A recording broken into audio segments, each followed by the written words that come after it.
അമ്മ തൊട്ടിലിൻ്റെ അടുത്ത ഭാഗത്തിലേക്ക് ഏവർക്കും സ്വാഗതം. നമ്മൾ കഴിഞ്ഞ ക്ലാസ്സിൽ പഠിച്ചത് ഈ അമ്മയെ മകൻ ഉപേക്ഷിക്കാൻ തയ്യാറായി ചെല്ലുന്നത് ആദ്യം എവിടെയാണ്? ഒരു മാളിന് സമീപത്താണ്. അവിടെ ഒരു പട്ടി പ്രസവിച്ച് കിടക്കുന്നു. പെറ്റുകിടക്കും തെരുവ് പട്ടിക്ക് എന്തൊരൂറ്റം, കുരച്ചത് ചാടി കുതിക്കുന്നു. നമ്മൾ പഠിച്ചു കഴിഞ്ഞു അല്ലേ? അത് പോയിൻ്റ് ബൈ പോയിൻ്റ് ആയിട്ട് നിങ്ങൾ ഓർക്കണം. രണ്ടാമതെത്തുന്നത് ജില്ലാ ആശുപത്രിയുടെ അടുത്താണ്. നോക്കുക ഇന്നത്തെ ഭാഗത്തിലേക്ക്. ജില്ലാ ആശുപത്രിക്കരികിലെ ഒരു രാക്കട മാത്രം ഉറക്കച്ചടവുമായി 2-3 ആളുകളുണ്ടെങ്കിലും പിന്നിലുണ്ട് ഒഴിവ് കനത്ത ഒരു ഇരുളിടം. പക്ഷേ പടികളിൽ എന്തോ തടഞ്ഞുപോയി. പണ്ട് പനിച്ചതും അമ്മയെ എടുത്തുകൊണ്ടപ്പടി ഓരോന്ന് കയറിക്കിതച്ചതും അന്നത്തെ സൂചിപ്രയോഗത്തിന് നീറ്റൽ പോലൊന്ന് മനസ്സിലൂടപ്പോൾ കടന്നുപോയി. ജില്ലാ ആശുപത്രി രണ്ടാമത് ചെല്ലുന്ന ഇടമാണ്. അവിടെ ഉണ്ട് എന്ത്? ഒരു രാക്കട. എന്താ രാക്കട? രാത്രിയിലെ കട, രാത്രിയിൽ പ്രവർത്തിക്കുന്ന കട എന്നൊക്കെ നമുക്ക് പറയാം. അവിടെ ഉറക്കച്ചടവുമായി 2-3 ആളുകളുണ്ട്. എങ്കിലും ഒഴിവ് കനത്ത ഒരു ഇരുളിടം എന്ന് പറഞ്ഞിരിക്കുന്ന ഏതിനെയാണ്? ജില്ലാ ആശുപത്രിയുടെ അടുത്തുള്ള രാത്രിയിൽ പ്രവർത്തിക്കുന്ന കടയെ. അപ്പോൾ അവിടെ എത്തിക്കഴിഞ്ഞപ്പോൾ ഒരു കട മാത്രം അവിടെയുള്ളൂ. അപ്പോൾ ജില്ലാ ആശുപത്രി കണ്ടപ്പോഴേക്കും മകൻ്റെ മനസ്സിൽ പണ്ട് കാലത്തെ ഓർമ്മകൾ മകനെ വേട്ടയാടുന്നു. പക്ഷേ പടികളിലെന്തോ തടഞ്ഞുപോയി. അപ്പോൾ ഈ ആശുപത്രിയുടെ പടി കയറാൻ അവിടെ എത്തിയപ്പോഴേക്കും എന്തോ ഒന്ന് തന്നെ പിൻവലിക്കുന്നതായി മകന് അനുഭവപ്പെടുന്നു. പണ്ട് പനിച്ചതും അമ്മ എടുത്തുകൊണ്ടപ്പടി ഓരോന്ന് കയറി കിതച്ചതും മകൻ്റെ പഴയകാല ഓർമ്മകളിലേക്ക് പോകുന്നു. ഈ അമ്മ മകനെ എടുത്തുകൊണ്ട് ഈ പടി ഓരോന്നും, ആശുപത്രിയുടെ പടികൾ ഓരോന്നും ഓടി കയറി കിതച്ചതും അന്നത്തെ സൂചിപ്രയോഗത്തിന് അന്ന് പനിച്ച് ഭയങ്കരമായ പനിയുമായി ചെന്നപ്പോൾ കുട്ടിക്ക് ഇഞ്ചക്ഷൻ എടുത്തു. അതുപോലെ ആ സൂചിപ്രയോഗം, അതുപോലൊരു നീറ്റൽ ഇന്ന് മകൻ്റെ മനസ്സിലുണ്ടാവുന്നു. വേണ്ട, ചെയ്യരുത്.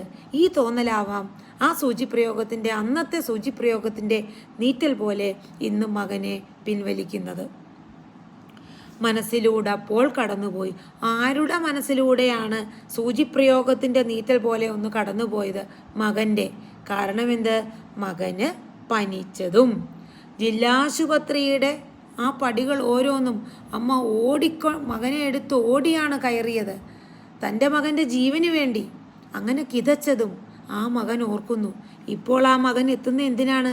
അവിടെ ആശുപത്രിയുടെ ഒഴിവിൽ കനത്ത ഇരുളിടത്തിൽ അമ്മയെ അവിടെ ആരും അറിയാതെ ഉപേക്ഷിക്കുവാൻ.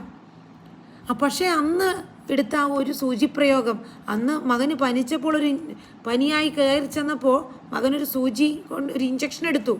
അന്ന് ആ സൂചിയുടെ പ്രയോഗത്തിൻ്റെ ഒരു നീറ്റൽ പോലെ ഇന്ന് തന്നെ ആരോ മനസ്സിലൂടെ ഒരു സൂചിപ്രയോഗത്തിൻ്റെ നീറ്റൽ കടന്നു പോകുന്നു. അതുകൊണ്ട് മകൻ അതിൽ നിന്ന് പിൻവലിയുകയാണ് ചെയ്യുന്നത്. അടുത്ത ഭാഗത്തേക്ക്. പിന്നെയും മുന്നോട്ട് വെട്ടമില്ലാളില്ല, കുട്ടി ഏകാന്തത കണ്ണു പൊത്തിക്കളിക്കുന്ന വിദ്യാലയമുറ്റമുണ്ടൊന്നിനി. പൊട്ടിക്കരഞ്ഞും ശടിച്ചും കുതറിയും എത്തിയതും ഉച്ചയാവോളം അമ്മയാ ചുറ്റുമതിലിൽ പുറത്തന്നു നിന്നതും ചങ്കിൽ കരച്ചിൽ കുരുങ്ങിപ്പിടഞ്ഞതും പിച്ചിയതാര് കരിഞ്ഞൊരിക്കൈകളോ പെട്ടെന്ന് വാഹനം മുന്നോട്ട് പോകുകയായി. പിന്നെയും മുന്നോട്ട്. അപ്പോൾ ആദ്യം മാള്, രണ്ടാമത് ജില്ലാശുപത്രി, മൂന്നാമത് വിദ്യാലയമുറ്റം. പിന്നെയും വണ്ടി മുന്നോട്ട് പോവുകയാണ്. അവിടുന്ന് വെട്ടമില്ലാളില്ല. വണ്ടി മുന്നോട്ട് പോയി നിൽക്കുന്നത് വിദ്യാലയമുറ്റത്താണ്. ഈ അമ്മ മകനെയും കൊണ്ട് വന്ന പഠനത്തിന് വേണ്ടി, മകൻ്റെ ഭാവി ജീവിതം ഭാസുരമാക്കാൻ വേണ്ടി, നന്നായി പഠിപ്പിക്കാൻ വേണ്ടിയിട്ട് ആ വിദ്യാലയമുറ്റത്ത് കൊണ്ടുപോയി മകനെ വിട്ടതും അമ്മ ആ വിദ്യാലയമുറ്റത്ത് മകന് വേണ്ടി നോക്കി നിൽക്കുന്നതും ഒക്കെ അവൻ ഓർക്കുകയാണ്. പിന്നെയും മുന്നോട്ട് വെളിച്ചമില്ല, ആളില്ല, കുട്ടി ഏകാന്തത കണ്ണുപൊത്തിക്കളിക്കുന്ന വിദ്യാലയമുറ്റം. കുട്ടികളില്ലാത്ത വിദ്യാലയം എന്ന് പറയുന്നത് വളരെ ഏകാന്തമാണ്, വിജനമാണ്, മൂകമാണ്. അപ്പോഴോ മകൻ്റെ പഴയകാല ഓർമ്മകൾ അവിടെയും മകനെ വേട്ടയാടുന്നു. അമ്മേ, എന്നെ കൊണ്ടുപോകല്ലേ, എന്നെ ഇവിടെ ഇട്ടച്ച് തനിച്ച് പോകല്ലേ അമ്മേ, എന്നെ കൊണ്ടുപോകൂ, എന്നെ ഇവിടെ കൊണ്ടുപോകല്ലേ, വിദ്യാലയത്തിലേക്ക് മാത്രമായിട്ട് എന്നെ കൊണ്ടുപോകല്ലേ, അമ്മേ എന്നെ ഇട്ടിട്ട് പോകല്ലേ എന്ന് പറഞ്ഞ് കൊച്ചുകുട്ടികൾ കരയാറുണ്ട്. അതുപോലെ ഈ മകനും കരഞ്ഞിട്ടുണ്ടാവാം. പൊട്ടിക്കരഞ്ഞും ശാഠ്യം പിടിച്ചും കുതറിയും എത്തിയതും ഞാനിവിടെ നിൽക്കില്ല എന്ന് പറഞ്ഞുകൊണ്ട് മകൻ ശാഠ്യം പിടിച്ചിട്ടുണ്ടാവാം, കരഞ്ഞിട്ടുണ്ടാവാം. എന്നിട്ടോ അപ്പം അമ്മ എന്ത് ചെയ്ത് കാണും? അമ്മ മകനെ സമാധാനിപ്പിച്ചുകൊണ്ട് മകൻ്റെ നോക്കത്താ ദൂരത്ത് അമ്മ അവിടെ നിൽക്കും. എവിടെ? ഉച്ചയാവോളം അമ്മയാ ചുറ്റുമതിലിൻ പുറത്തന്നു നിന്നതും തൻ്റെ മകൻ തന്നെ കാണാതെ കരയുന്നുണ്ടോ എന്ന മാതൃഹൃദയം വളരെയധികം വിഷമിച്ചിരുന്നു മകനെ ഓർത്ത്. തൻ്റെ മകൻ തന്നെ കാണാതെ വിഷമിക്കുന്നുണ്ടാവുമോ? അമ്മയ്ക്ക് മകനെ ഇവിടെ ആക്കിയിട്ട് വിദ്യാലയത്തിലാക്കിയിട്ട് വീട്ടിലേക്ക് പോകാനുള്ള മനസ്സ് വരുന്നില്ല. മകനെ വിദ്യാലയത്തിലാക്കി വീട്ടിലേക്ക് പോകാൻ മനസ്സ് വരാത്ത അമ്മ എന്തു ചെയ്യും? ചുറ്റുമതിലിൽ അവിടെ മാറി നിൽക്കും. വിദ്യാലയത്തിൻ്റെ ചുറ്റുള്ള മതിൽ, ആ കോമ്പൗണ്ട് വാളിന് വെളിയിൽ അമ്മ നിൽക്കും. തൻ്റെ മകനെ അറിയാതെയുള്ള ഒരു കൂട്ടായിട്ട്, മകൻ അറിയാതെയുള്ള ഒരു കവചം എന്ന വണ്ണം അമ്മയുടെ മനസ്സും ആ കവചം മനസ്സാൽ ഒരുക്കി അമ്മ അവിടെ കാത്തു നിൽക്കും മകനു വേണ്ടി. അപ്പോൾ ഉച്ചയാവോളം അമ്മയാ ചുറ്റുമതിലിൽ പുറത്തന്നു നിന്നതും ചങ്കിൽ കരച്ചിൽ കുരുങ്ങിപ്പിടഞ്ഞതും പിച്ചിയതാര് കരിഞ്ഞൊരിക്കൈകളോ പെട്ടെന്ന് വാഹനം മുന്നോട്ട് പോകുകയായി. അപ്പോൾ അതിൽ നിന്ന് വീണ്ടും ഇവിടെയും ഉപേക്ഷിക്കാൻ മകന് പറ്റുന്നില്ല.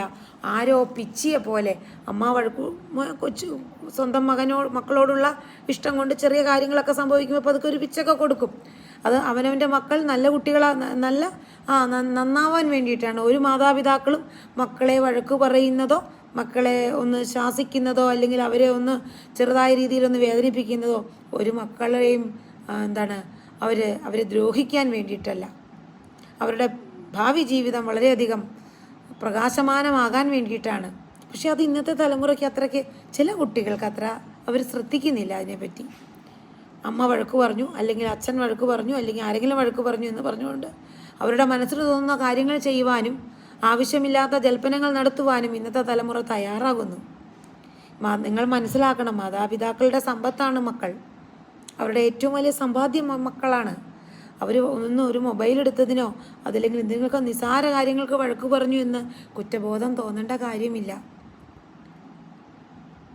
അപ്പോൾ എല്ലാ മക്കളും നന്നായി വരാൻ വേണ്ടിയിട്ടാണ് മാതാപിതാക്കൾ ശാസിക്കുന്നതെല്ലാം.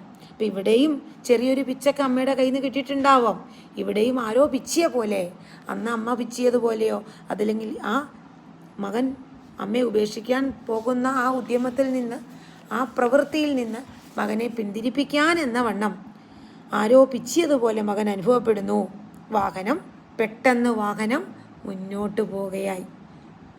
അപ്പം ഈ അമ്മത്തൊട്ടിൽ എന്ന പാഠഭാഗം പഠിക്കുന്ന വിദ്യാർത്ഥികൾ ശ്രദ്ധിക്കേണ്ട പ്രധാന കാര്യം, നിങ്ങളിത് പോയിന്റ് ബൈ പോയിന്റ് ആയിട്ട് പഠിക്കുക. ആദ്യം അമ്മയെ മകൻ ഉപേക്ഷിക്കാൻ ചെന്നെത്തുന്നത് ഒരു മാളിൽ. എന്തുകൊണ്ട് പിന്തിരിയുന്നു? ഒരു പ്രസവിച്ച് കിടക്കുന്ന പട്ടി കുരച്ച് ചാടി കുതിച്ചു ചെല്ലുന്നു, മകൻ പിന്തിരിയുന്നു.